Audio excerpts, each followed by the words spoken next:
Hello दोस्तों, देखिए हम ये हमारा क्लास ईसीडी का है और हमारी जो टॉपिक है वो हम पढ़ रहे हैं सेमीकंडक्टर डायोड के बारे में। Semiconductor diode. अब सेमीकंडक्टर डायोड में हम क्या पढ़ रहे हैं, तो सेमीकंडक्टर डायोड में आज का हमारा टॉपिक है कि वो हम डायोड का VI अभिलक्षण, डायोड का VI अभिलक्षण यानी कि VI characteristics of diode, characteristics of diode किसकी। अब हम डायोड के VI कैरेक्टरिस्टिक्स के बारे में जानेंगे कि डायोड का जो VI कैरेक्टरिस्टिक्स होता है वो क्या होता है।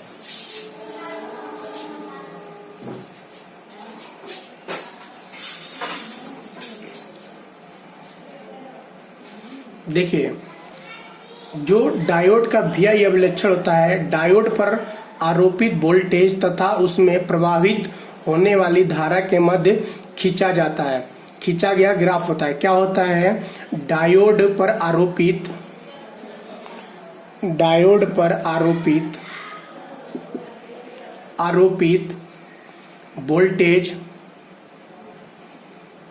वोल्टेज तथा उसमें प्रवाहित होने वाली धारा के मध्य खींचा गया ग्राफ होता है।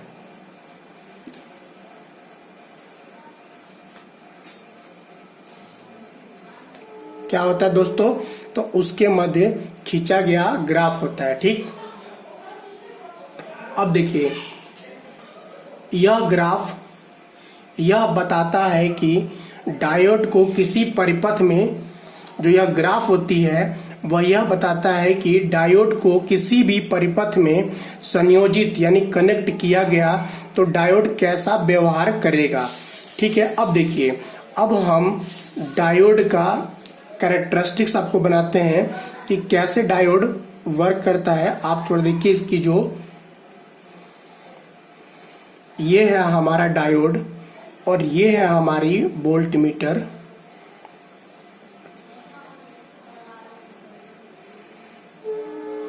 इसको हम मिली एम्पियर में लेते हैं। ये है हमारा रेजिस्टेंस और ये है हमारा वेरिएबल VAA यानी कि variable DC power supply, variable DC power supply. ठीक है, इसको हम कहते हैं वोल्ट मीटर। ये है हमारा मिली एमीटर। ठीक है, ये है हमारा रेजिस्टेंस। इसको हम क्या लिखेंगे, डायोड के फॉरवर्ड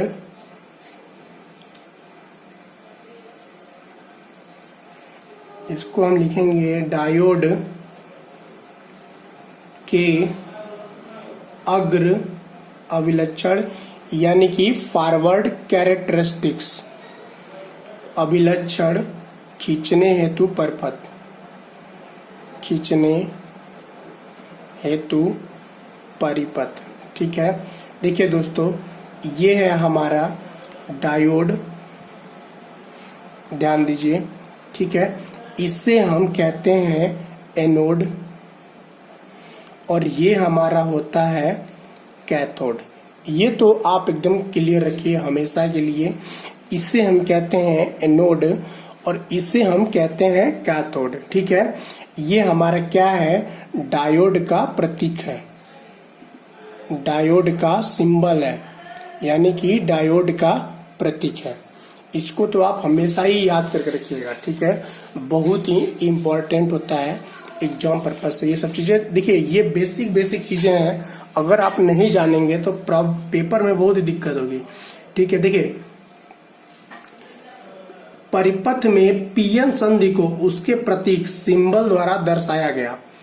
परिपथ में क्या है, जो परिपथ है उसके प्रतीक सिंबल द्वारा उसे दर्शाया गया, जिसका विवरण हम देख रहे हैं। ये विवरण ही किया गया किसका, तो देखिए डायोड के पी क्षेत्र को एनोड, डायोड के पी क्षेत्र को एनोड तथा एन क्षेत्र को कैथोड कहते हैं। ये तो आप हमेशा ध्यान रखिएगा कि डायोड के पी क्षेत्र को एनोड और एन क्षेत्र को कैथोड कहते हैं, ठीक है। डायोड का प्रतीक एक तीर यानी कि एरो से दिखाया गया होता है और यह प्रकट करता है कि डायोड में धारा केवल एनोड से कैथोड की ओर, जो देखिए ये जो प्रतीक होता है वो यह दिखाता है कि जो डायोड में धारा प्रवाहित होती है केवल एक डायरेक्शन में होती है, यानी कि एनोड से कैथोड के तरफ होती है, ठीक है। देखिए फॉरवर्ड बायस की जो कैरेक्टरिस्टिक्स होती है वो कैसे बनता है जर्मेनियम के लिए, उससे हम थोड़ा देख लेते हैं। तो ये है हमारा फॉरवर्ड बायस का कैरेक्टरिस्टिक्स। सी है हमारा किसके लिए, जर्मेनियम डायोड के लिए। और ये है हमारा सिलिकॉन डायोड के लिए फॉरवर्ड बायस कैरेक्टरिस्टिक्स। ये है हमारा किसके लिए, ये जर्मेनियम के लिए, ये हमारा सिलिकॉन डायोड के लिए, ठीक है। ये हमारा 0.7 वोल्ट और ये हमारा 0.3 वोल्ट। इसको हम VI और इसको हम मिली एम्पियर से दिखाते हैं, ठीक है। ये किससे हम दिखाते हैं, मिली एम्पियर से, यानी कि ये हमारा करंट होती है और ये हमारा वोल्टेज होती है, ठीक है। इसको हम लिखते हैं अग्र वोल्टेज, अग्र वोल्टेज। ये भी यहाँ पे भी हम लिखेंगे अग्र वोल्टेज। ये किसके लिए है, जर्मेनियम डायोड के लिए। और ये किसके लिए है, सिलिकॉन डायोड के लिए, ठीक है। तो ये हमारी डायोड की कैरेक्टरिस्टिक्स होती है फॉरवर्ड बायस में। अब हम इसको समझेंगे कि फॉरवर्ड बायस, जो फॉरवर्ड बायस कैरेक्टरिस्टिक्स होती है उसके बारे में। देखिए परिपथ में डीसी वोल्टेज स्रोत होता है। जो परिपथ होती है इसमें क्या है, डीसी पावर सप्लाई यानी डीसी वोल्टेज स्रोत है, जिसको हम VAA से दिखाते हैं, को अग्र बायस फॉरवर्ड कर दिया जाता है, क्योंकि हम इसको एनोड को पॉजिटिव टर्मिनल से और कैथोड को किससे, निगेटिव टर्मिनल से जोड़ते हैं, तो वो हमेशा फॉरवर्ड बायस में होता है। और रिवर्स बायस में क्या होता है, अगर हम कैथोड यानी कि एनोड को निगेटिव टर्मिनल से और कैथोड को पॉजिटिव टर्मिनल से जोड़ते हैं, तो वो हमारा रिवर्स बायस होता है, ठीक है। इसके लिए डायोड के एनोड को वोल्टेज स्रोत के धनात्मक सिरे से तथा कैथोड को ऋणात्मक सिरे से जोड़ देते हैं। वोल्टेज स्रोत पर लगा तीर दर्शाता है कि वोल्टेज स्रोत परिवर्ती है, यानी कि ये वेरिएबल होता है। ये जो तीर लगा होता है इससे हमें पता चलता है कि ये वेरिएबल वोल्टेज है, ठीक है। इसका मान बदला जा सकता है। यानी कि कैरेक्टरिस्टिक्स खींचने के लिए परिवर्तित वोल्टेज आवश्यक है, क्योंकि वोल्टेज का मान परिवर्तन करके वोल्टेज स्रोत पर धारा के मान का मापन करना है।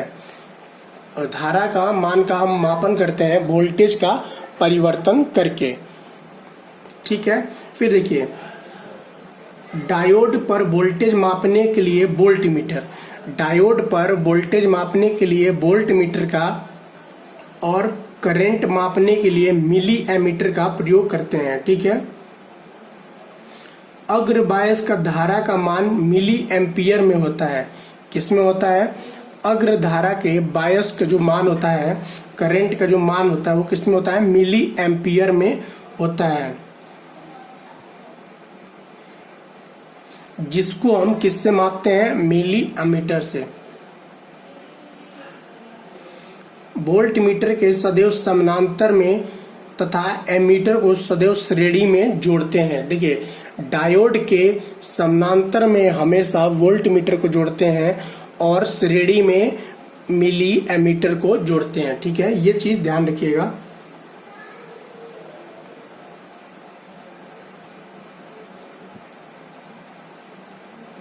देखिए, अग्र यानी कि फॉरवर्ड बायस के डायोड में धारा का प्रवाह बहुत ही आसानी से होता है। इसमें क्या होता है? जो करंट का फ्लो होता है वो क्या होता है? बहुत आसानी से होता है। अतः धारा के मान को लिमिट करने के लिए प्रतिरोध यानी कि R का प्रयोग किया जाता है। धारा के मान को लिमिट रखने के लिए यानी सीमित रखने के लिए हम किसका प्रयोग करते हैं? प्रतिरोध का प्रयोग करते हैं। ठीक है। अब हम देखेंगे कि फॉरवर्ड कैरेक्टरिस्टिक्स के थोड़ी सी डिटेल। ठीक है, और भी चीजें। तो देखिए, अब जो कैरेक्टरिस्टिक्स खींचने के लिए अग्र वोल्टेज को शून्य से उचित स्टेप यानी सुटेबल स्टेप लगभग 0.1 वोल्ट में बढ़ाया गया, वह प्रत्येक वोल्टेज पर उस वोल्टेज पर धारा का मान क्रमशः वोल्ट मीटर व मिली एमीटर से नोट किया जाता है।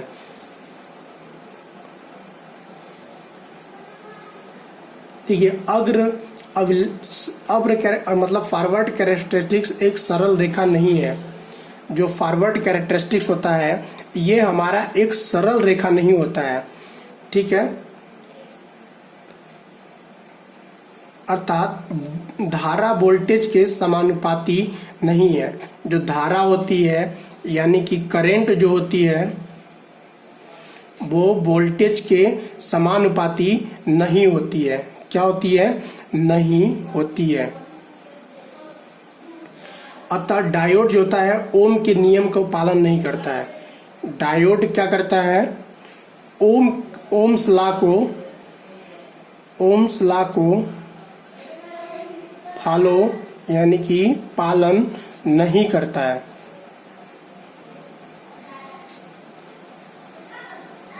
यह एक नॉन लीनियर होता है। देखिए, यह जो फॉरवर्ड बायस की जो डायोड की कैरेक्टरिस्टिक्स है ये हमेशा नॉन लीनियर यानी अरेखीय होगी। अग्र बायस में बहुत कम मान पर अर्थात जब अग्र वोल्टेज पर मान बैरियर वोल्टेज V0 यानी कि जर्मेनियम के लिए जो होता है 0.3 वोल्ट तथा सिलिकॉन के लिए 0.7 वोल्ट से कम होता है, अग्र धारा शून्य होती है। यह इसलिए क्योंकि बैरियर में मेजॉरिटी वाहकों को जंक्शंस पर नहीं करने देता, अतः धारा प्रवाह नहीं हो पाता है। यह स्थिति अभिलक्षण यानी कैरेक्टरिस्टिक्स के OA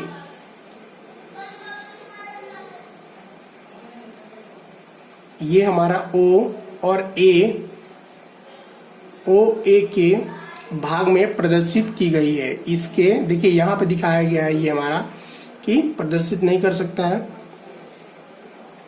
अब देखिए, अग्र वोल्टेज को VF को बढ़ाने पर IF यानी कि धारा का मान बहुत तेजी से बढ़ने लगता है।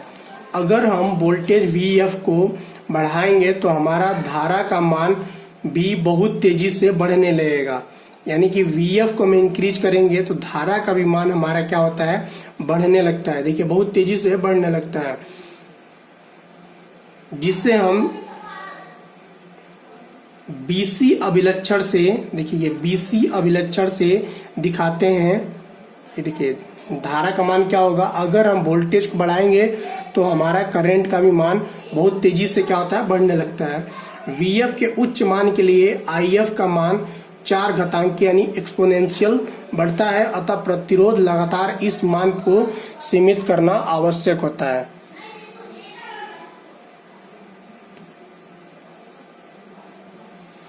ठीक है, तो ये हम देख लिए डायोड का VI कैरेक्टरिस्टिक्स, हमने रिवर्स बायस कैरेक्टरिस्टिक्स भी देख लिया और फॉरवर्ड बायस कैरेक्टरिस्टिक्स भी देख लिया।